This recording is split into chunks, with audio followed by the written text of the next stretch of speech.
Todo mundo vendo os slides, né, pessoal? Sim. Uhum. Ô, Ana, hoje à tarde, então, ou você ou o Iago, eu acho que é só você, né, porque o Iago vai estar em aula, mas eu acho que eu consigo te ajudar e vocês aí, depois você conversa com ele, né? Aham. E que horas, Tá. professor? Olha, eu posso pegar umas 2h30, Tá, tá? pode ser. Uhum. Tranquilo. É, enfim, deixa eu só ver uma coisa aqui, tá? Que esse slide está muito pequenininho.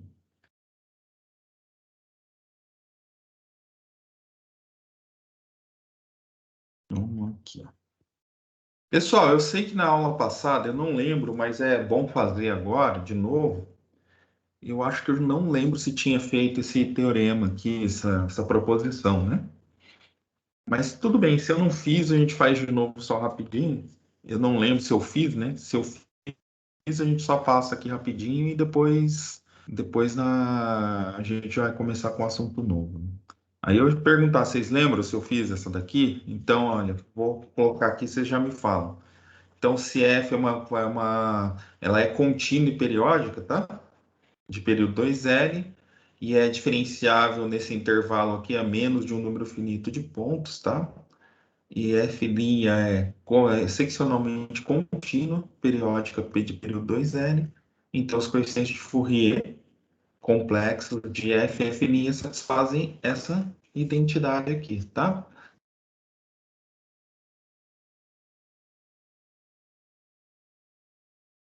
No caso da série de Fourier de F e F', dadas respectivamente por isso aqui, a gente tem que os coeficientes satisfazem isso, né? Aí esses coeficientes aqui vão satisfazer exatamente isso, né? Onde o A' é zero, o B' é zero, o A' zero, o A' N e o B' N são as derivadas mesmo dos coeficientes lá, tá? Certinho. Vocês lembram se eu tinha feito esse teorema? Não sei. Roberto, você lembra? Não lembro, não. Tá, então provavelmente é porque quando eu não lembro, geralmente é porque eu não fiz mesmo. Então, assim, gente, no fundo, antes de sair demonstrando, dizendo o que significa essas coisas aqui, olha. Isso aqui, esse teorema, ele está me dizendo o seguinte, olha, que é uma relação entre a derivada e a transformada de Fourier. Agora, gente, pensa o seguinte, que depois a gente até vai fazer isso. Pensa que Fn, eu vou isolar Fn, o Fn chapéu, que é o coeficiente Fourier da F, tá? O F chapéu linha, calculado em N é da derivada. É, Então, gente, quanto mais derivada, por exemplo, depois a gente vai perceber que o Fn', quanto mais derivável a função é, ou seja, quantos mais derivados ela tem e é contínua, e essas derivadas são contínuas, mais a série de Fourier da minha função vai convergir, tá? É, Ela converge mais rápido para f, né? E vai convergir de maneira. O jeito que está aqui, a f é contínua, depois a gente vai perceber que com essas características aqui, com f sendo contínua de período 2n e essa daqui sendo seccionalmente contínua, e ela é derivável a menos de um número finito aqui, a gente vai ter, na verdade, a convergência uniforme, tá? Mais do que aquela convergência pontual que a gente tinha feito antes, tá bom? Então, vamos lá. Então, a gente tem que demonstrar isso. Uma coisa assim, a gente vai só demonstrar essa de cima. Por quê? Porque depois o resto, essas daqui, olha, essa 3.2, essa daqui com essa aqui, elas são equivalentes, tá? A 3.2 com a 3.1, a 3.2 inclui tudo, ó, inclui a série aqui, inclui isso, tá? Isso aqui, essa relação desses coeficientes, ela é equivalente a demonstrar isso, e demonstrar isso é equivalente a demonstrar a relação dos coeficientes, porque no fundo, e como que eu sei disso? É só lembrar que os coeficientes de Fourier, aqui, esses daqui com o A0, o AN e o BN, eles são eles são equivalentes, né, gente? Lá pelas fórmulas 2.16, 2.17 e 2.18, tá bom? E então provar, se eu provar esse aqui, essa daqui também já fica provada, tá? A gente já fez a conta da equivalência, a gente já fez, né? Quando a gente foi fazendo a transformação da série de Fourier. Hum.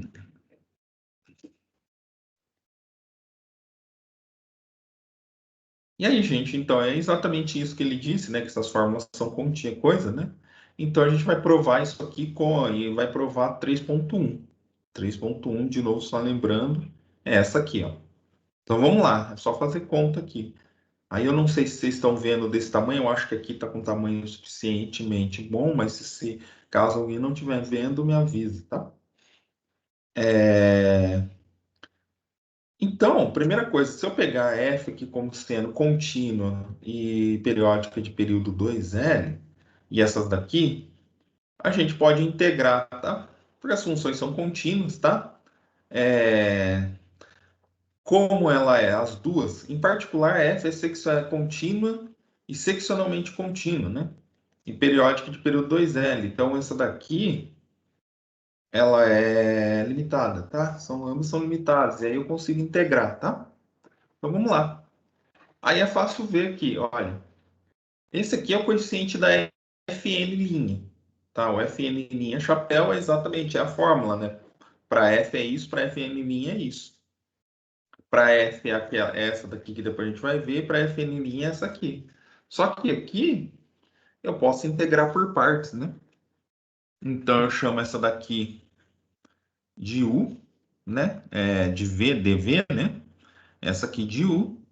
Então, 1 sobre 2L, aqui vai F vezes menos IN π x, aqui é o VU, né? Mais é menos a VDU, né? Que aí é a derivada desse aqui. A derivada desse aqui está exatamente aqui fora. Se vocês derivarem aqui, vai ser esse aqui. Como tinha um menos aqui, com esse menos acabou ficando mais, porque é da fórmula da integral de por partes, a gente tem um menos ali fora. Ficou mais porque quando eu derivei, esse menos caiu junto aqui, tá? Isso aqui é zero. Por que é zero? Porque exatamente essa daqui é zero, tá? A exponencial de x calculada no L, ela vai dar menos IN π, tá? Menos IN π, o que vai acontecer? Na primeira, quando eu calcular no x, ele vai dar 1, e quando eu calcular no menos L, ele vai dar menos 1. Aí 1 com menos 1 cancela, vai dar zero, tá? E aí o que vai sobrar vai ser só essa parte. E essa parte aqui, tirando o INπ, é exatamente isso aqui, é exatamente o F chapéu de N, tá? Só que sobrou isso aqui, tá bom? Gente, isso aqui é uma integração simples, mas alguém ficou com alguma dúvida, eu posso explicar, tá?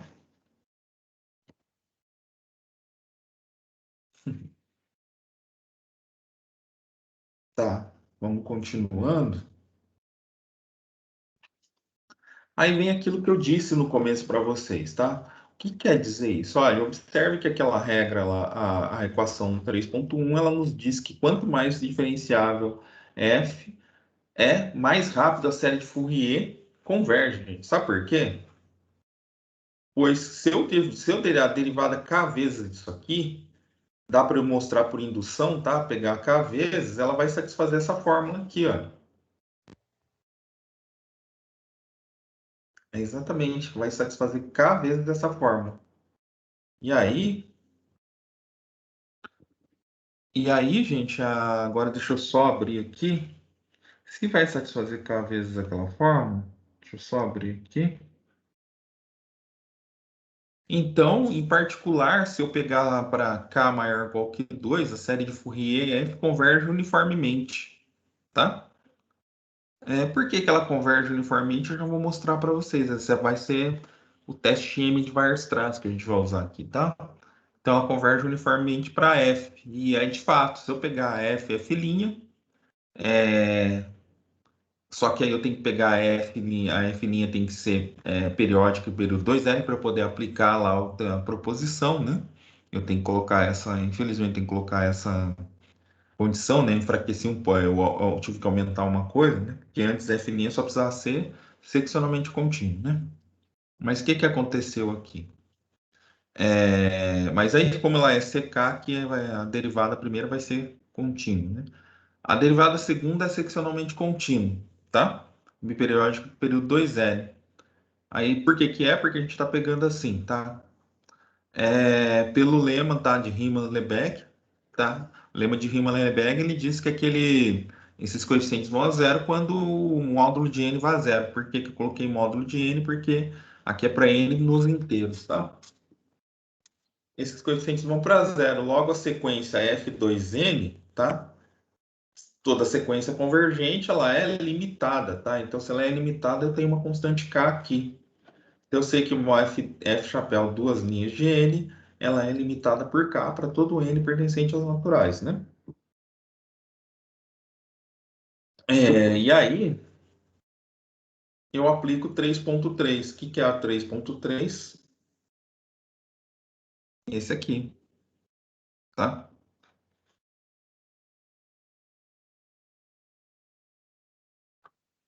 Aplicando a 3.3, eu sei que Fn, tá? Isso aqui é da fórmula dos coeficientes de Fourier. Isso aqui é menor ou igual que a norma de INPx sobre L sempre é 1. Por isso que vai desaparecer, porque eu posso fazer norma desse vezes norma desse. A norma só desse cara aqui dá 1. Beleza? Aí para o Fn eu aplico a fórmula lá, por isso que ficou para k igual a 2, tá?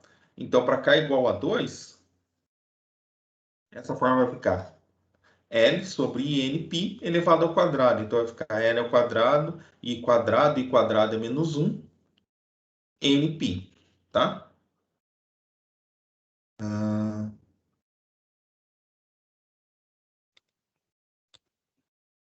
só que aí, como eu estou em módulo, o menos não vai me importar. Então, vai sair para fora L quadrado, N quadrado, π. Isso é menor ou igual. Isso a gente aplicou aquela forma.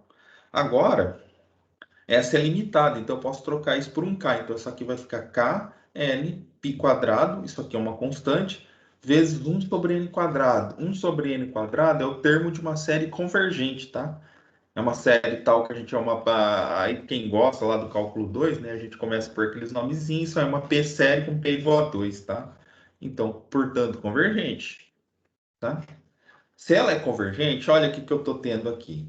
Eu estou tendo uma sequência, tá? Que é essa aqui, limitada por o termo de uma série convergente, tá? Essa aqui é uma série convergente. Então, e a gente tem que a F e a F' estão aqui, né? São contínuos, né, em particular, além de ser periódicos. O que que o teste M de Weierstrass diz para mim? O teste M de Weierstrass diz que F converge uniformemente para F, né? Essa série aqui converge uniformemente para F. Ou seja, a série de Fourier converge uniformemente para F. E além disso, né, como a série de Fourier de F converge para F pelo teorema 2.1, ela vai convergir uniformemente, tá? O que que acontece? Isso aqui até a série, essa Fn chapéu, converge uniformemente. Ah, mas vocês poderiam falar, mas por que converge para F? Primeiro, eu aplico o teorema da convergência pontual, então ela vai convergir pontualmente para F. Só que aqui o teste M de Weierstrass a convergência é uniforme, então não, além de ser pontualmente, ela vai convergir uniformemente, tá? E aí, então, a nossa afirmação ali está provada, tá, gente? Então, o que que quer dizer isso aqui? Quanto mais derivável a função, mais a convergência aumenta. Por exemplo, se eu usasse k igual a para k aqui ia aparecer um termo da forma 1 sobre nk, que converge mais rápido ainda, né? Então, quanto mais derivável a função, mais a convergência da série de Fourier, mais rápida a convergência da série de Fourier para f, tá? E essa convergência é importante, não é só pontual, é uniforme, tá? Vamos lá. Então aqui, olha, gente, Se, olha, aqui, se eu tenho se eu tenho a função f, tá?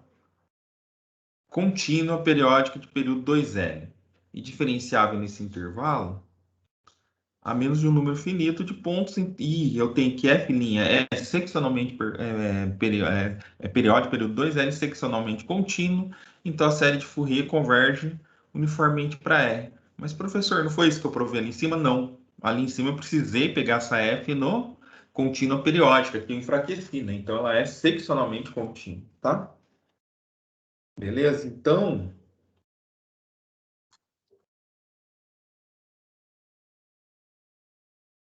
a gente vai demonstrar esse teorema aqui, tá?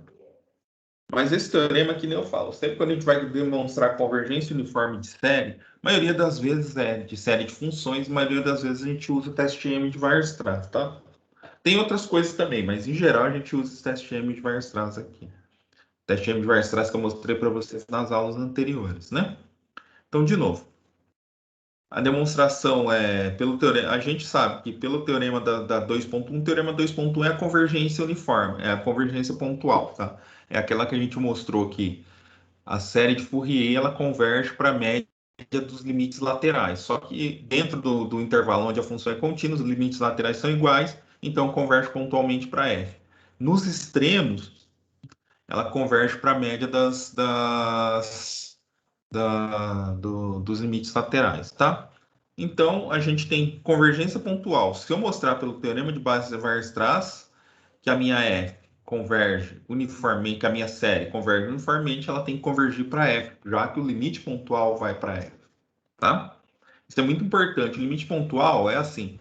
Se vocês lembrarem lá do cálculo 1, quando a gente vai fazer limite, tinha aquelas demonstrações por epsilon e delta para mostrar que é o limite. Primeiro a gente tinha que achar qual é o limite. Ou ele era dado, tá? Você não podia fazer no epsilon e delta usando aquilo lá sem saber quem era o limite. Aqui é a mesma coisa. O que eu estou fazendo? Eu uso o teorema 1.2.1 para saber que ela converge pontualmente para F, tá? E aí o teorema de Weierstrass, o teste M de Weierstrass, ele me mostra que essa convergência é uniforme, tá, gente? Então isso sempre é importante guardar. Vocês vão usar não só em EDP isso, mas qualquer disciplina de análise que vocês quiserem começar a envolver convergência de série de funções, é nisso que vocês vão cair, tá? Então, é, se eu mostrar pelo teste M de Weierstrass que existe se eu mostrar que existe uma constante, tal, que isso aqui é verdade, para todo M, a primeira coisa, gente, se eu mostrar que existe essa constante, então todas as somas parciais dessa série aqui, ela está sempre limitada pelo mesmo K. Bom, então, se ela está sendo limitada pelo mesmo K, esse K não depende do N. Qualquer que seja N aqui que eu pego, isso aqui não depende do N. Eu posso passar o limite, isso aqui vai virar de menos infinito até o mais infinito. Isso vai ser, então, dizer que essa série aqui vai ser convergente. Lembrando que isso aqui, só esse coeficiente não é. A minha série de Fourier, sempre quando eu vou usar ela, a gente acabou de usar aqui, por exemplo. Cadê ela? O termo da série de Fourier. Exatamente esse pedacinho aqui, ó. Fn chapéu e in πx sobre L, tá? Esse é o termo todo. Então, o que eu estou fazendo aqui? Esse termo aqui é maior ou igual que o módulo, para cada termo disso aqui é maior ou igual que o módulo na verdade é igual, né? O módulo de F chapéu N e in πx sobre L L é majorado por isso aqui. Como esse é convergente, o teste M de Weierstrass vai me dizer que a lá é convergente também. Tá? E aí, vamos lá. Então a gente tem que demonstrar isso. O que a gente vai usar, gente? Primeiro, a gente vai usar 3.4, tá? Quem que é 3.4? Não, para mostrar 3.4, desculpa, a gente vai mostrar que existe um N arbitrário, tá? E para isso eu vou usar 3.1, que é aquela que a gente provou anteriormente, né? Ah, o, a relação do coeficiente Fourier com a sua derivada. A gente vai usar o B, eu não lembro exatamente o nome do cara, mas é Cauchy com aquele nome do B do meio, Schwartz. Que é por quê? Porque isso aqui que a gente está usando, às vezes eu chamo de norma, não é norma. Né? Isso aqui, lembra, é uma seminorma. Então vale aquele outro teorema, aquela outra desigualdade. Né? Quando a gente fala Cauchy-Schwarz, a gente está mostrando a desigualdade para quando tem um produto interno, né? E uma norma. A norma gerada pelo produto interno. Aqui a gente está lá, tem uma forma linear contínua, né? Que não é um produto interno positivo, gera essa seminorma. Então por isso que a gente usa o B aqui no meio. Esse B é de um nome do rapaz lá que eu esqueci. Depois a gente pode dar uma olhada se alguém tiver curioso, tá? Então a gente é uma Cauchy-Schwarz, tá? Entre aspas. Então a gente vai usar isso e a desigualdade Bessel. A desigualdade Bessel eu tenho que lembrar aqui para os coeficientes de Fourier, vamos ver lá na frente, tá bem lá em cima, mas vale a pena voltar porque essa é mais difícil de guardar, né?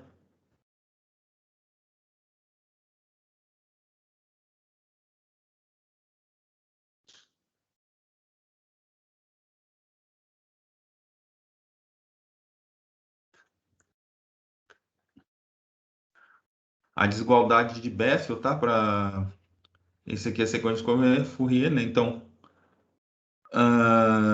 se eu usar a forma complexa, então a desigualdade de Bessel é isso aqui, ó. Essa série aqui eu consegui escrever como esse limite aqui, tá? Vamos voltar lá.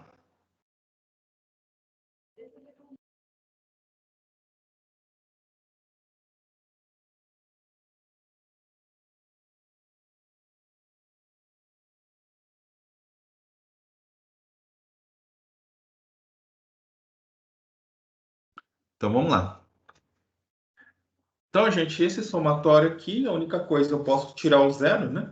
Calculando o zero mais esse cara aqui, aqui. E eu posso fazer isso aqui também porque é o seguinte.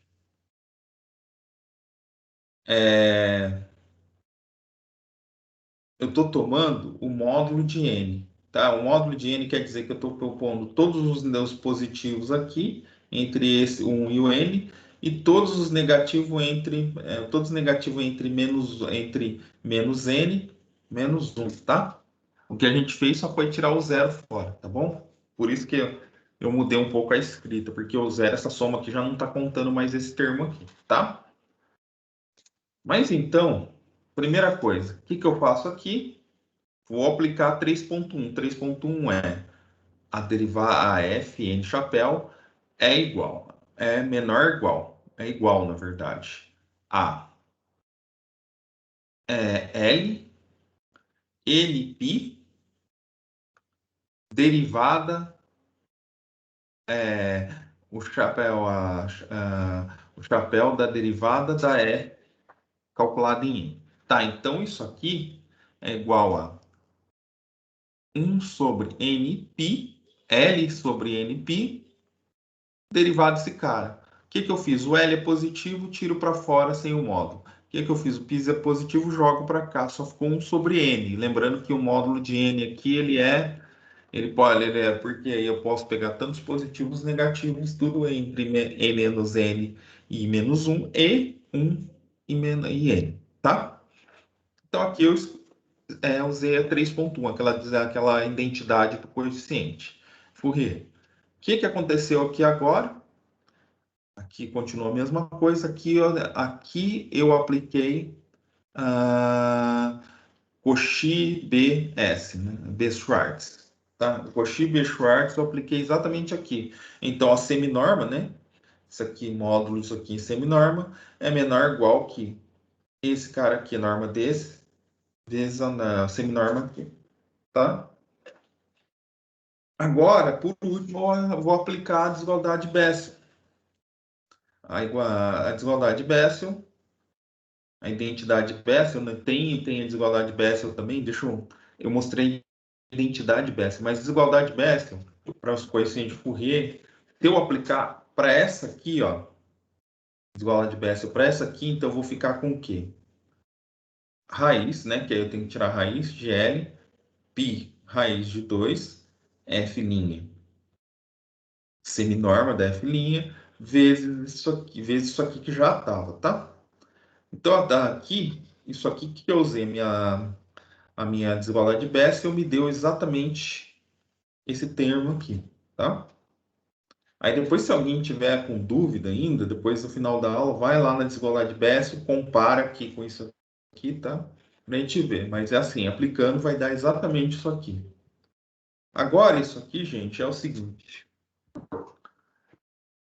Quem que vai ser o K que eu estava procurando aqui? Exatamente, ó, isso aqui é um número, porque essa série converge.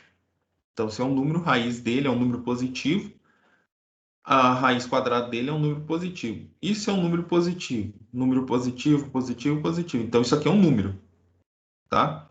É um número fixo, aliás, porque a gente vai saber exatamente a norma de AF.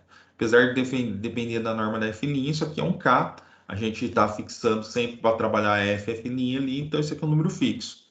Claro, isso aqui também é um número calculado no coeficiente de Fourier calculado no zero, é um número.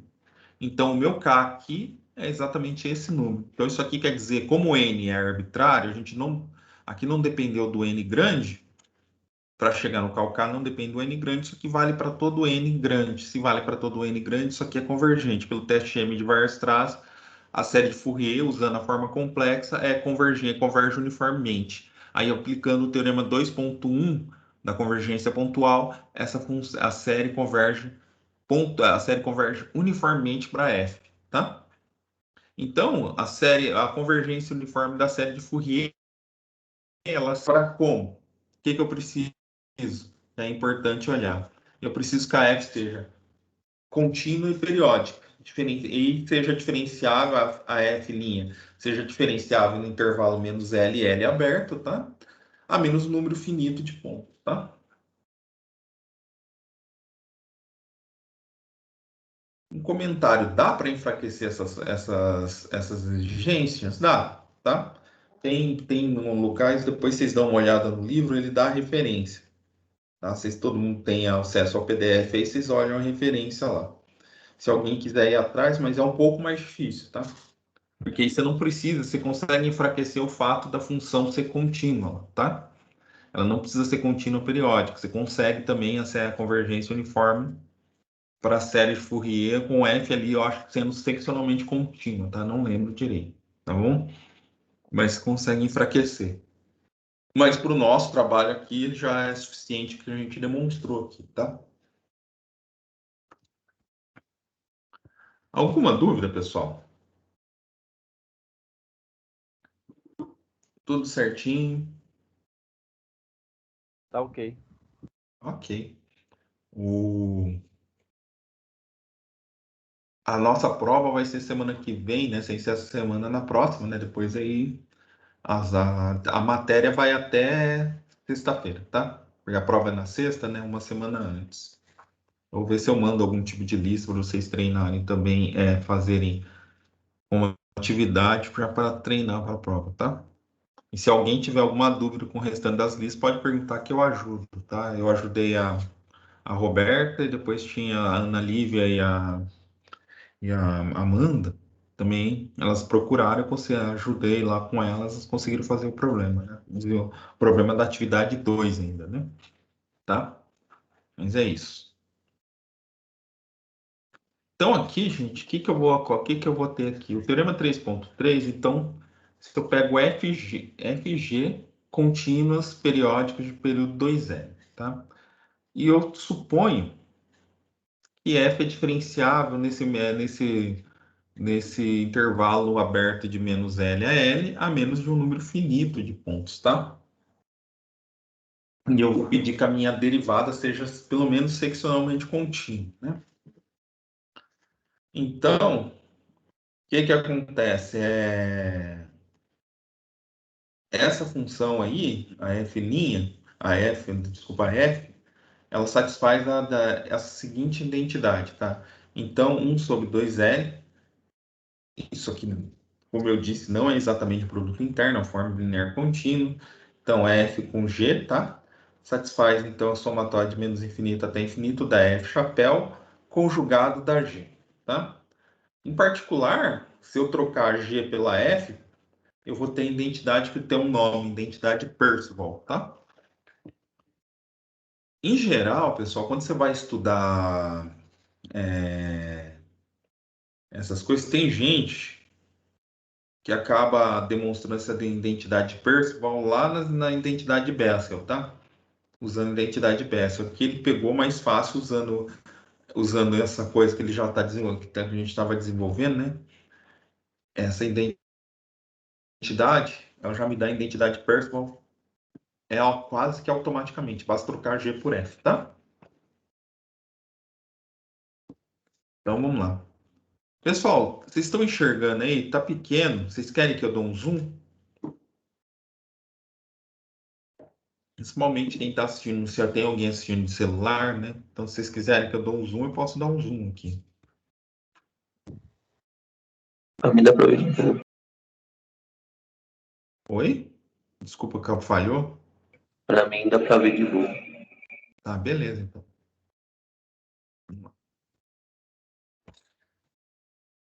Se tiver alguém, me fala, tá?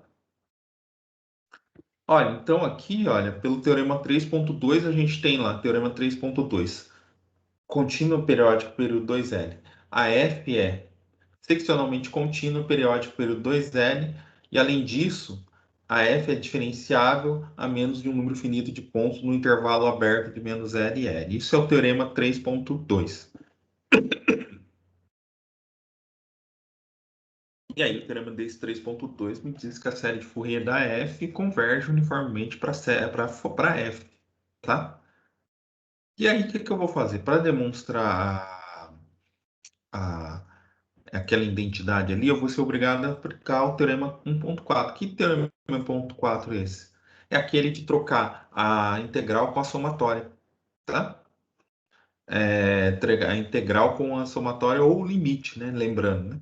A gente pode tirar, o que que é? Aquele limite mostra para mim, em particular, que se eu tiver uma somatória dentro da integral, eu posso tirar ela para fora, tá? Porque eu posso trocar o limite com o sinal da integral.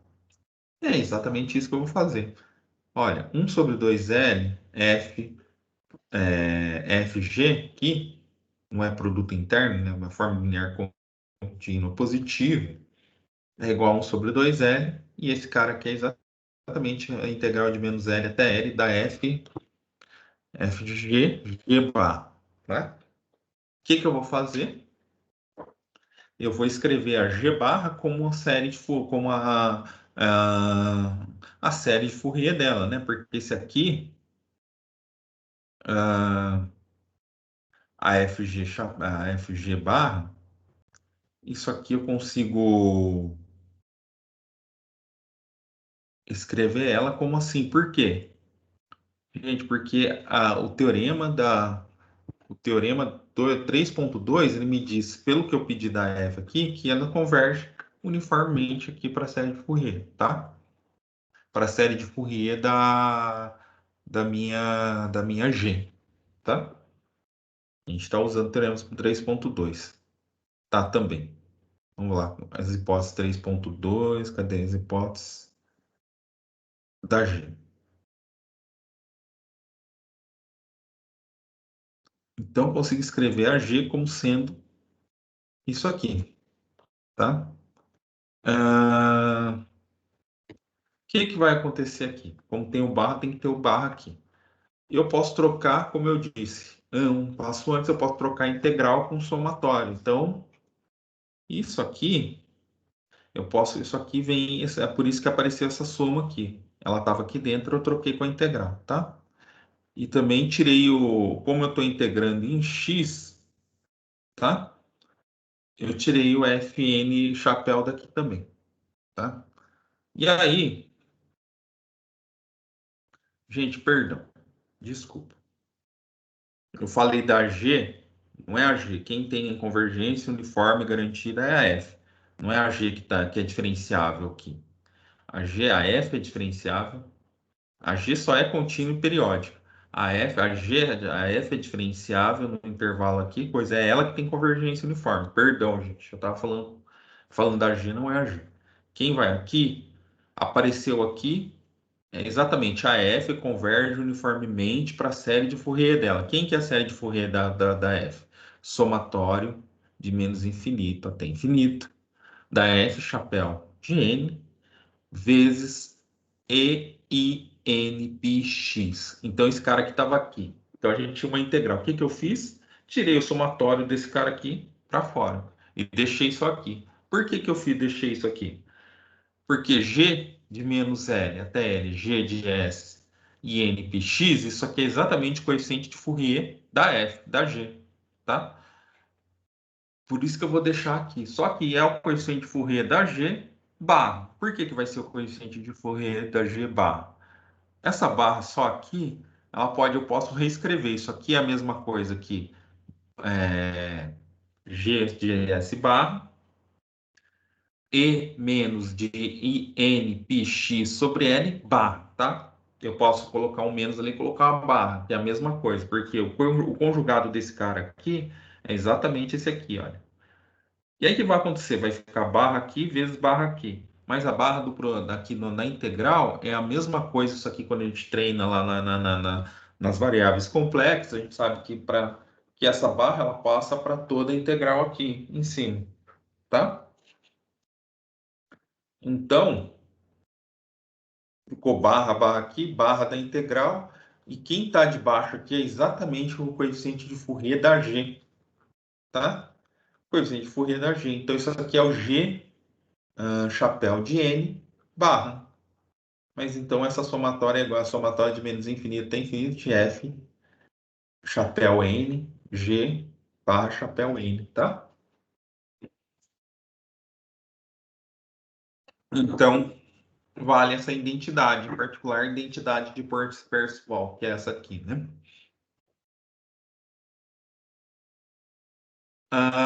O teorema 3.3, ele vale em situações bem mais gerais também, né?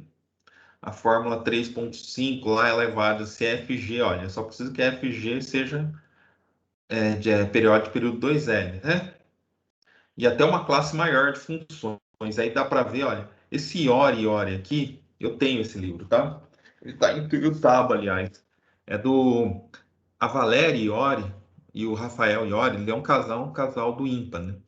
Os dois são professores de matemática. Eu não sei se eles estão vivos ainda, tá, gente? Eu acho que não, porque é bem. Eles estão muito. Eu acho que a Valéria até pode estar. Acho que o Rafael que não é mais vivo.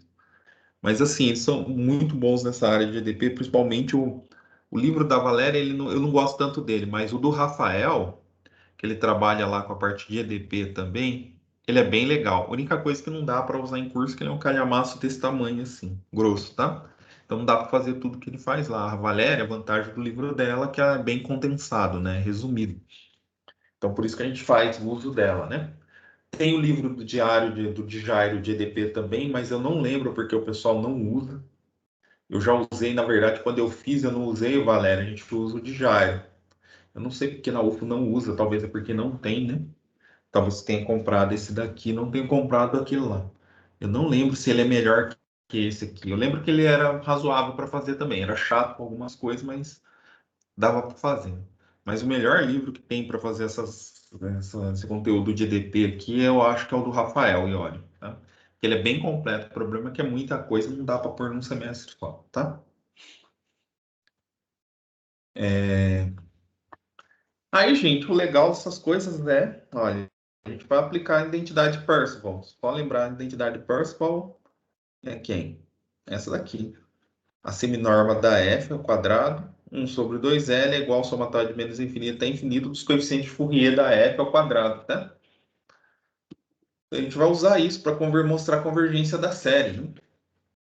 Então, vamos lá. Então, vamos calcular isso aqui usando a identidade Percival, tá?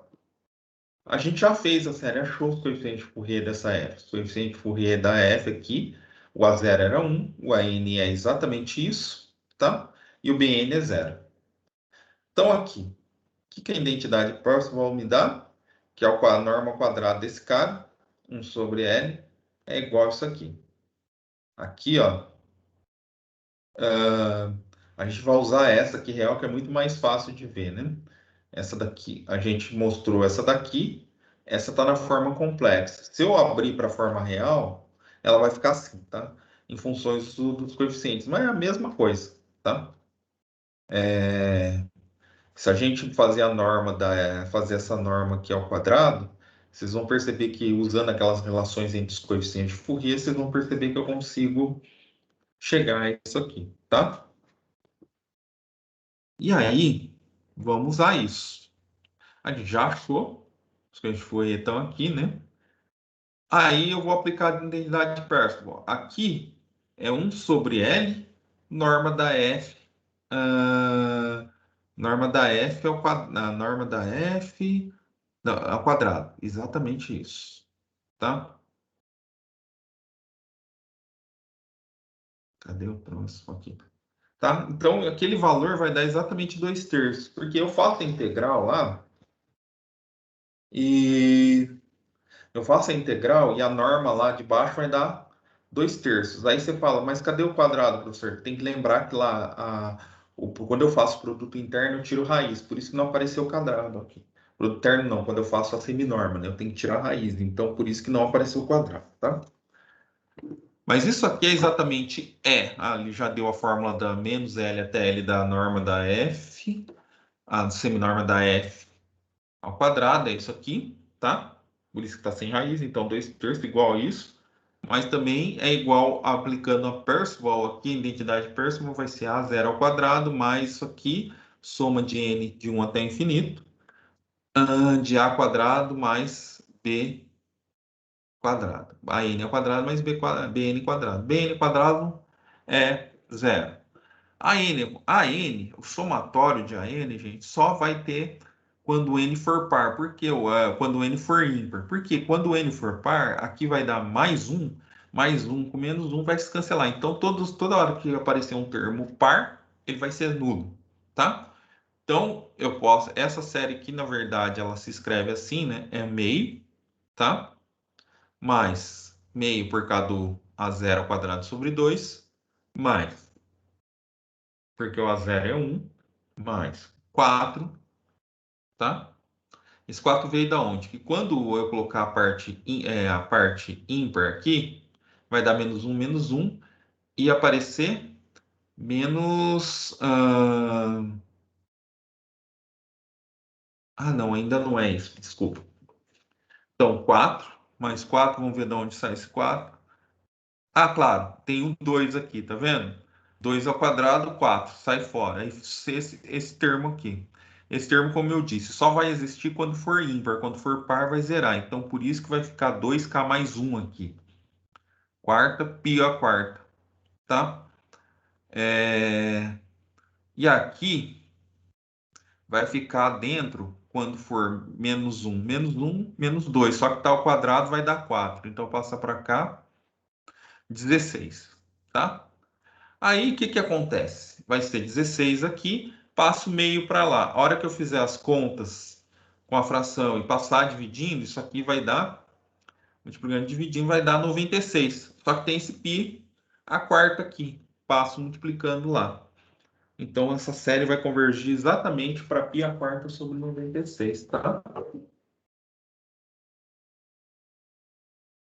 Então, a identidade Percival, a gente ajuda a gente a calcular esse tipo de série. Porque lá quando a gente faz séries de potência, séries lá no cálculo 2 ou em qualquer outro curso de séries de sequência, a gente mostra que essas coisas convergem, mas não mostra para onde que eles vão, né?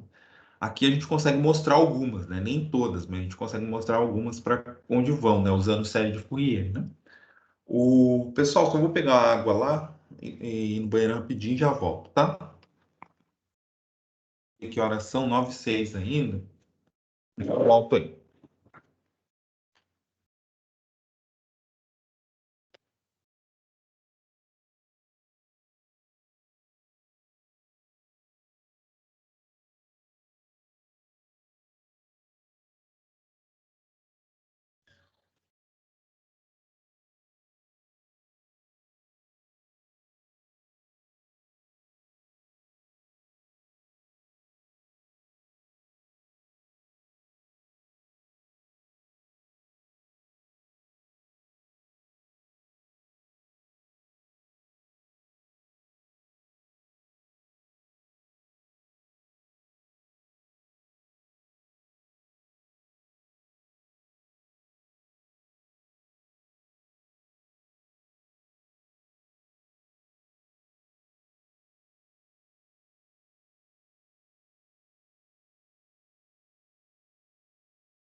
Pessoal, alguma dúvida?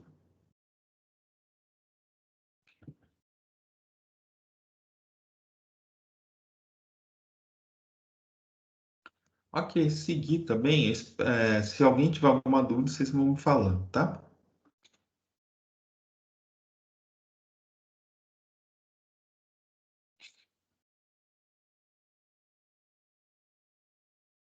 Então, pessoal, então a gente acabou um pouco essa parte da convergência uniforme. O que a gente vai agora fazer é o seguinte, vai relacionar a série de Fourier e convolução, tá? Eu já vou falar que é uma convolução para vocês, mas convolução é uma operação também. Como a gente faz composição de funções, soma o produto, a gente também faz convolução de funções, tá? Para que ela serve em geral? A gente na EDP, por exemplo, quem trabalha com EDP sabe que dependendo de como você está, dependendo das funções que você envolve ali, a convolução ela acaba regularizando um pouco melhor a função. O que que ela acaba, se eu tenho uma função contínua, às vezes tem convoluções que você consegue mostrar que essa função, a convolução da uma função contínua, ou com uma função que é de classe C1 ou C2, por exemplo, você acaba mostrando que a convolução está na classe C1, C2. Então você melhora, é uma forma de melhorar funções, né? E aí, para a série de Fourier, então a gente vai relacionar aqui para ver o que vai ter, né? Tá? Então, primeira coisa, gente, olha, é só relembrar vocês, tá? Todo mundo já viu isso.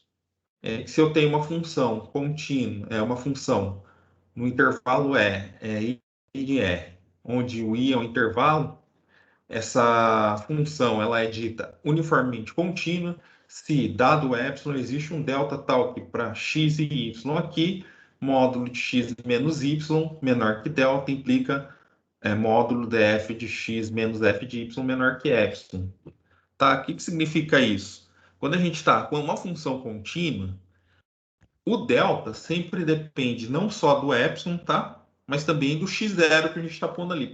Para cada ponto a gente tem que o delta muda. Aqui não, aqui a gente consegue um delta, tá? Tal que se x menos y fica menor que esse delta para x e y pertencentes ao intervalo, né? E então as imagens também são próximas, tá? F de x menos f de y vai ser menor que epsilon, tá? Isso eu digo que ela é uniformemente contínua. É claro. Oi? Tá compartilhada. Não tá compartilhada. Vamos ver o que aconteceu. Está saído, né? Acho que na hora que eu saí, ele parou de compartilhar. Então, só retomando, uma função é uniformemente contínua, tá? Se dado epsilon, existe delta tal que se x e y estão no intervalo i e a distância deles fica menor que delta, então a distância da imagem deles fica menor que epsilon, tá? Aqui, então, essa daí é continuidade uniforme. O que eu tenho mais de importante que é entender que o delta não depende do ponto que eu estou usando, só depende do epsilon, tá? E aí, é claro, né, toda função uniformemente contínua é contínua, tá? Eu posso ter um tipo de recíproca, tá? Mas a recíproca é o seguinte, ela é bem restrita. Porque se eu tiver uma função uniformemente, uma função contínua definida no intervalo fechado, ela é uniformemente contínua, tá? Ao contrário, não, porque, por exemplo, se eu tiver uma função qualquer f definida no intervalo i contínua, não implica que ela é uniformemente contínua. E dá para vocês verem para dar a função que exatamente dá esse, esse contra-exemplo para a gente é f de x igual a 1 sobre x, tá? Como que a gente mostra isso? É que lembrar, que vocês lembrarem lá da análise, né? Você sabe que toda função contínua, toda função uniformemente contínua, ela leva sequência de coxim, sequência de coxim, tá? Aí você pega lá a f de x como sendo contínua no intervalo ilimitado, a f de 1 sobre x. Olha, a f de 1 sobre x pega a sequência 1 sobre n, tá? E leva na sequência n. Ou seja, a 1 sobre n é uma sequência convergente, então ela é de Cauchy. Mas a sequência, a f de 1 sobre n, ela vai dar exatamente n, que é uma sequência divergente, tá? Então, por isso que uma função contínua nem sempre vai ser uniformemente contínua, tá? Olha, essa demonstração ela é longa porque é o seguinte, a gente podia usar direta, que aqui é o intervalo AB, tá? Porque teve um erro de digitação. Mas o que ele vai fazer aqui é o seguinte, ele vai primeiro mostrar que o intervalo fechado é um intervalo compacto. É exatamente isso que está acontecendo, tá? É um intervalo, é um conjunto compacto. O que é um conjunto compacto? A gente tem definições e também tem alguns resultados. A definição de compacto, a definição que a gente aprende lá na análise funcional, essas coisas assim, a definição mais, como que eu posso dizer, me fugiu a palavra agora. Mas a definição de compacto é assim, dado um conjunto, ele é compacto, C e somente C, tá? Dado qualquer cobertura desse compacto, tá? Com cobertura de abertos, eu consigo extrair uma supercobertura finita, de forma que esse compacto ainda está contido nesse conjunto, nessa união desses conjuntos finitos, tá? União finita do conjunto. Ou seja, eu posso extrair, se eu tiver uma cobertura, se eu cobrir meu compacto com infinitos conjuntos, tá? Jogar a maioria deles fora, ficar com uma parte finita e ainda continua cobrindo. Isso quer dizer compacto, tá? E aí a gente tem várias determinações que a gente fala para facilitar, porque essa definição ela não é fácil de ser aplicada, né? Vocês vão ver aqui agora. Às vezes, quando a gente mostra um conjunto compacto, usando que se está no Rn, né, ainda, que ele é fechado e limitado, tá? No Rn, fechado e limitado, sei somente se é como. Se eu vou para o espaço de Banach, X, o que é um espaço de Banach? É um espaço normado completo, tá? Isso não é verdade, tá? É verdade que se é compacto, né, é fechado e limitado, mas nem todo fechado e limitado é compacto, tá? Porque, gente, qual conjunto que eu dou como contra-exemplo tem espaços de dimensão infinita, de Banach de dimensão infinita, onde a bola fechada de centro 0, 1, tá? De raio 1, de centro 0 e raio 1, ela não é compacta, tá? E ela é fechada e limitada, mas não é compacta. Então, isso é um contra-exemplo. Mas voltando aqui, o que ele vai fazer? Vai mostrar compacto. Como estava a demonstração, eu só resolvi fazer ela aqui. Eu tirava e fazer só a parte de mostrar que contínua leva em uniformemente contínuo. Mas também isso aqui eu poderia usar sem demonstrar, porque vocês já viram isso também. Como estava ali, eu achei melhor, eu achei legal a gente fazer uma recordação, né? A demonstração é longa, tá, pessoal? É um pouquinho longa, mas vale a pena, né? Ela é bem legal. Então, vamos lá, a gente vai mostrar, dado epsilon marque zero, para cada x pertencente ao intervalo AB, como f é contínua, existe um delta de x, tá? Um delta de x pertencente a esse intervalo, x menos y menor que esse delta x, implica f de x menos f de y menor que epsilon. Olha aqui. Aqui ainda a gente está usando a continuidade. A continuidade pura, só sem ser uniformemente contínua, o delta depende do x. O que a gente vai fazer? No final, a gente vai arrumar um delta que não depende desse x. Então, a gente vai fazer o seguinte. Aqui a gente vai começar a mostrar ainda que não é uniformemente contínuo. A gente vai mostrar que, se eu der, olha, a gente vai mostrar, pegar intervalos dessa forma aqui, intervalos abertos de x menos delta x sobre 2, x mais delta x sobre 2, tá? Esses intervalos abertos. A gente vai observar, tá? A gente observa que esse intervalo é o intervalo AB, como a gente vai pegar só variar o x em todos os pontos aqui, a gente consegue cobrir ele, né? A gente cobre esse intervalo com uma quantidade infinita, tá? O que eu vou mostrar é que eu posso jogar a maioria fora e ficar com uma quantidade finita e o intervalo ainda continua contido na união aqui. Isso vocês já devem ter visto, quem fez com o Edward, quem fez com o Marcelo, quem fez com o Oli lá, a análise. Todo mundo, eu acho que todos eles mostraram isso, tá? E aí o que a gente vai fazer? A gente considera esses intervalos, eu vou mostrar que existe um número finito, tá? Então vamos lá. O que eu faço? Eu começo primeiro, eu vou supor por absurdo que não existe um conjunto finito, tá?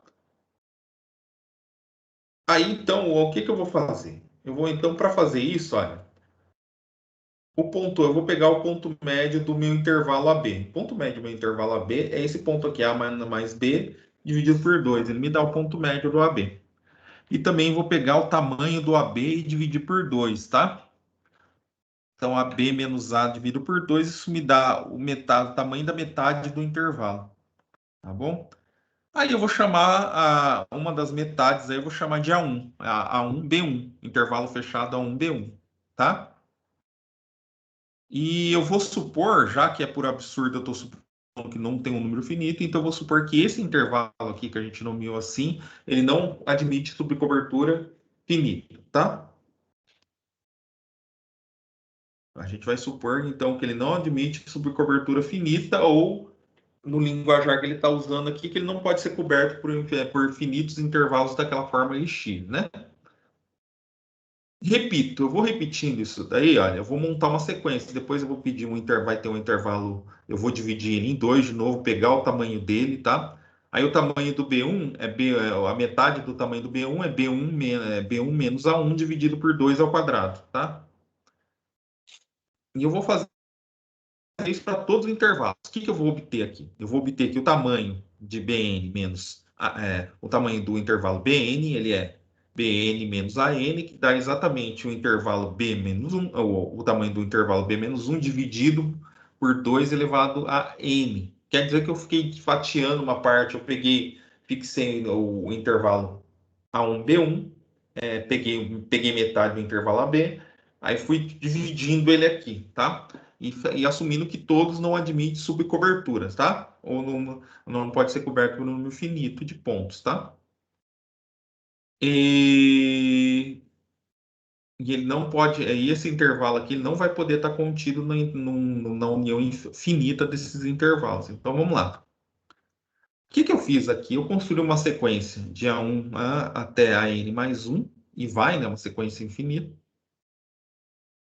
E B, uma sequência crescente, né? E uma sequência decrescente. Todas limitadas, tá? Se essa sequência e é de números positivos, porque assim, o que eu estou fazendo? A sequência dos BNs são os intervalos superiores, né? Se a gente está no intervalo superior, ele está na reta, os BNs são maiores que os ANs, como está mostrando aqui, tá? E aqui, o BN é uma sequência de números, então, decrescendo. Eu falei positivo, não sei se é positivo, perdão, mas ela é limitada inferiormente. Como ela é decrescente, ela é convergente, porque ela está limitada inferiormente pelo A. Como a N é crescente, ela está limitada por B, então ela existe esse limite, tá? Então, o meu limite do AN, quando o N tende ao infinito, vai ser um C, que é menor ou igual que A. E meu limite de Bn vai ser um D, que é menor ou maior ou igual que o C, né? Aqui eu consigo manter essa desigualdade, Bn é menor que o B. O que aconteceu aqui, gente? Em particular, isso aqui vale para quando estou fazendo isso, né? Em particular, o que acontece? O C, esse C, do jeito que a gente construiu essa sequência, o C ele vai estar em todos os intervalos AN e BN. Então, ele está aí na intersecção, tá? Ele está na intersecção aqui. Bom, logo eu posso escolher um N. Se ele está na intersecção, logo eu escolho um N. Posso escolher um N tal que o tamanho dele é esse aqui, claro que a gente pôs. Isso aqui fica meio menor que ΔC. Deixa eu ver, ele não diz quem é o ΔC aqui. Ah, tá. Esse ΔC tem a ver com C no o tamanho desse intervalo aqui, ele fica limitado por ΔC, tá? Onde esse delta tem a ver com C aqui. Isso. Aí, e de forma que aí a gente vê que o ANBN está contido aqui, tá? E esse cara aqui está contido, porque como é menor que o ΔC, para isso que eu preciso do ΔC. Esse intervalo aqui está contido aqui. E esse intervalo é um intervalo da forma IC, né? E o intervalo AN-BN pode ser coberto com um número finito. Por quê, gente? O que que aconteceu? Eu peguei esse C, encontrei esse C, tá? Associado a esse C, o C está em todos os intervalos, tá? Então, se ele está em todos os intervalos, em particular, ele está num aqui, logo eu posso fazer o seguinte: eu posso escolher um N, tá?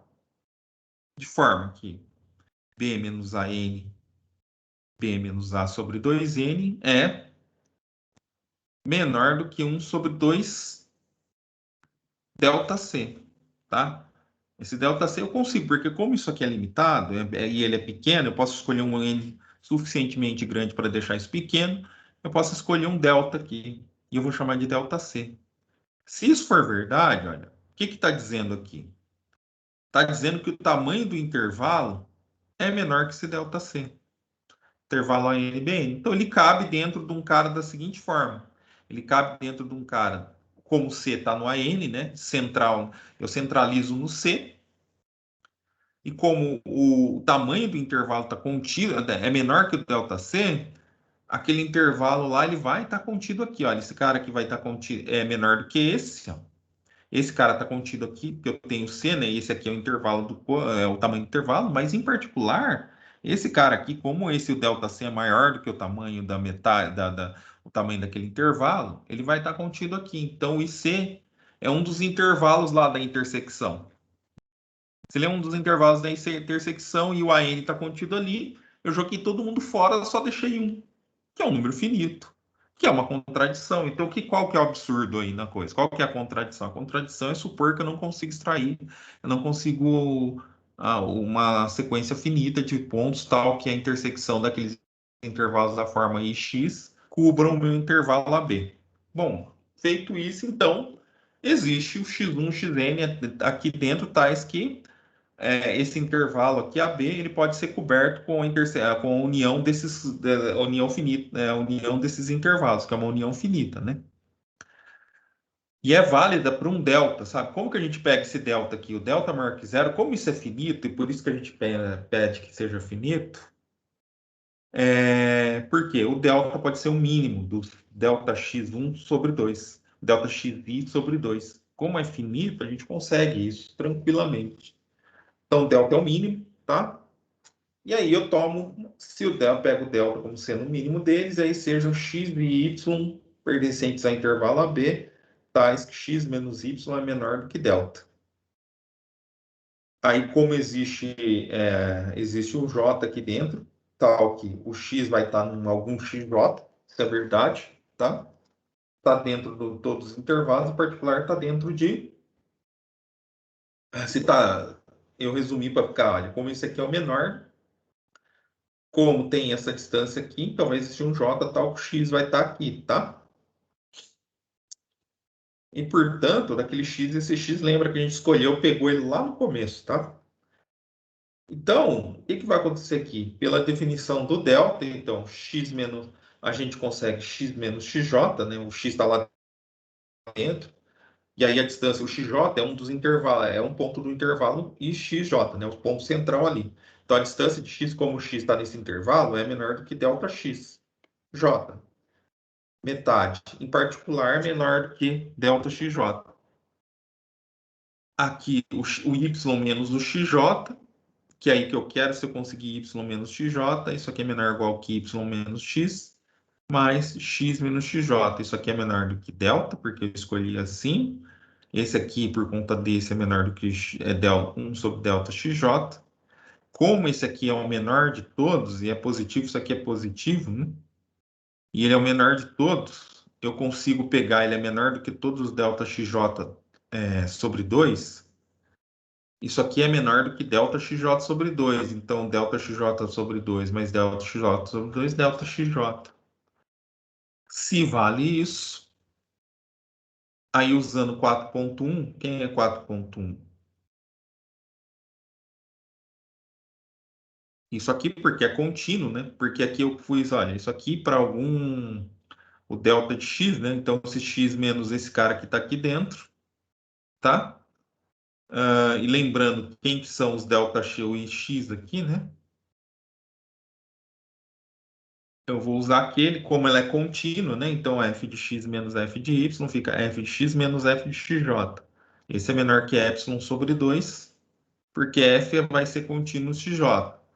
Esse também é menor que epsilon sobre 2, porque f é contínuo xj. Aí, pelo teorema, a gente provou, né? Deixa eu só dar uma olhada no horário, pessoal.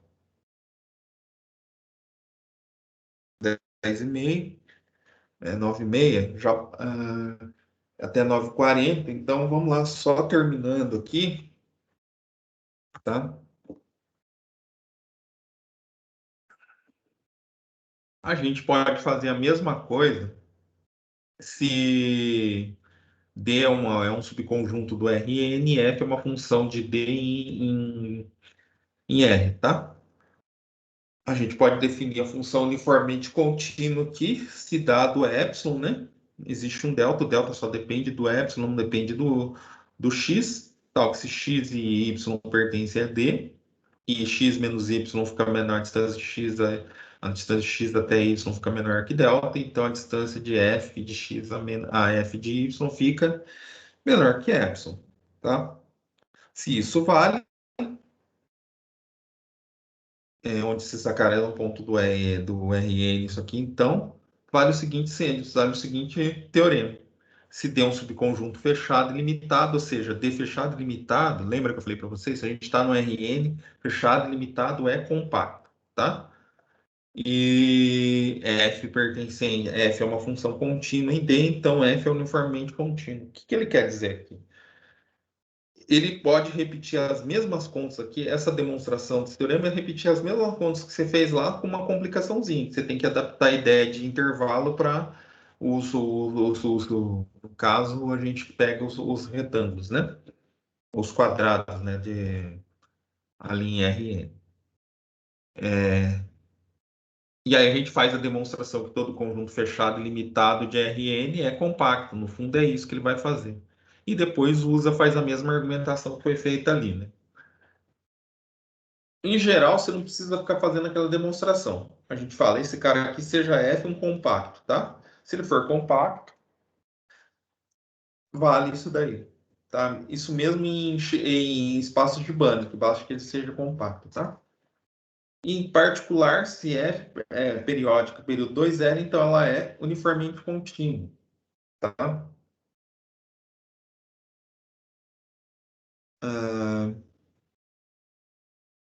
E aí a gente tem essas duas coisas, não precisa de demonstração, né? Nenhum, tá? Essa aqui é só porque... O que que acontece?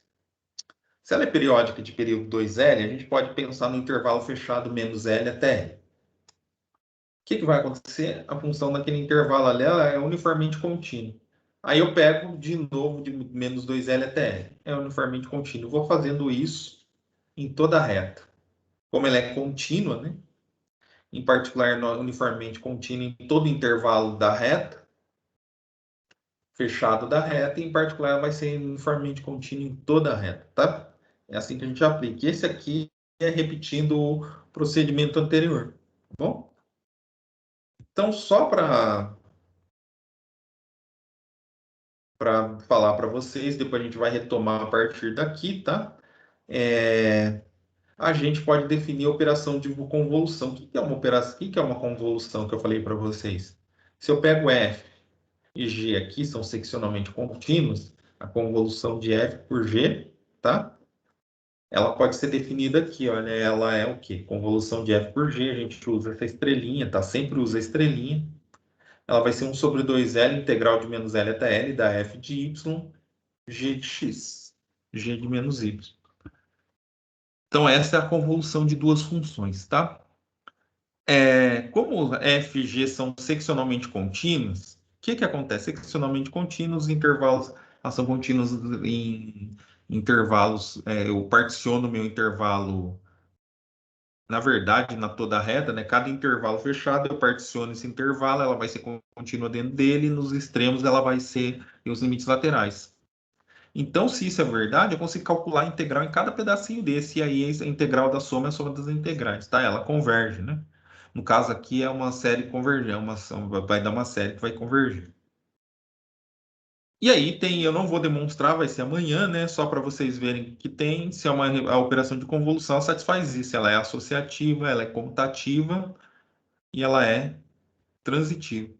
Mas o mais difícil que vocês vão ver que a gente vai ter que mostrar é se FGH são convoluções de funções seccionalmente contínuas. A convolução de F com G é uma função, olha, vocês estão vendo, lembra que eu falei que ela tinha um caráter regularizador? Ela aqui é só seccionalmente contínua. Ela transforma funções seccionalmente contínuas, duas funções seccionalmente contínuas, ela produz uma outra função nova, que é uma função contínua, tá? Ela melhorou a função, deu uma regularidade, tá? E aí você vai fazendo isso para derivar as coisas, você vai aumentando, você consegue ir regularizando cada vez mais, tá? Não vamos demonstrar agora que não dá tempo, a demonstração é um pouquinho longa, tá? Porque você demora muito para mostrar isso aqui, ó, essa aqui é a parte mais difícil. Mas amanhã a gente já vê isso, tá bom? Aí deixa eu só ver a chamada, né? Perguntar se tem alguém que tem dúvidas. Vou parar de gravar agora. Tá bom?